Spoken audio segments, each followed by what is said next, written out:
Alright, to get started, I just added some footage to my timeline. And for an example, I'm going to use the Ctrl-K keyboard shortcut to make a cut at the playhead's position. Okay, there it made the cut, but let's say you want to change the Ctrl-K shortcut to something else.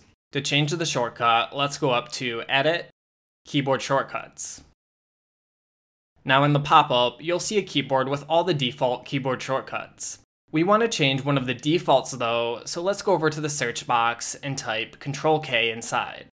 So the result we want is going to be this add edit command, which basically cuts our clip. The easiest way to change our shortcut is to drag the add edit command onto the key you'd like to change. Okay, and now my X key has been assigned to the add edit command.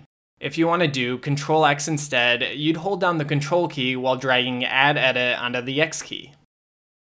You probably won't want to set both shortcuts to the same thing like I did, but since this is just a demonstration, I'll click OK to confirm the change.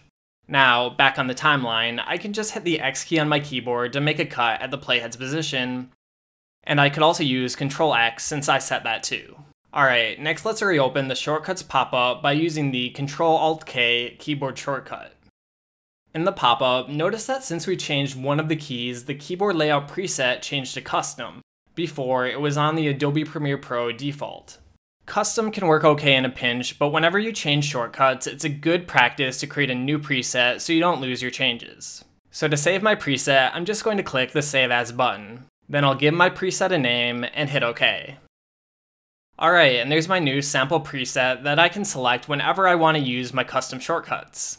Another useful thing with this keyboard is the ability to select a key to see what shortcuts it already has. So for example, if I select the T key, it tells me that pressing T by itself will select the type tool. Pressing Ctrl T will give me a new text layer, and so on. If you'd like to delete a shortcut, click the X next to it to get rid of it. For example, I'll delete this extra add text shortcut since it's redundant.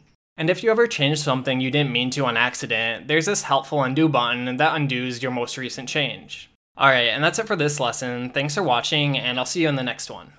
Hey everyone, if you like this tutorial, check out my Ultimate Premiere Pro course in the link below. For only $14, you'll get all my current and future content without ads and intros. The course even has some exclusive content with more exclusive videos coming in the future. Thanks for the love and support, and I'll see you guys in the next video.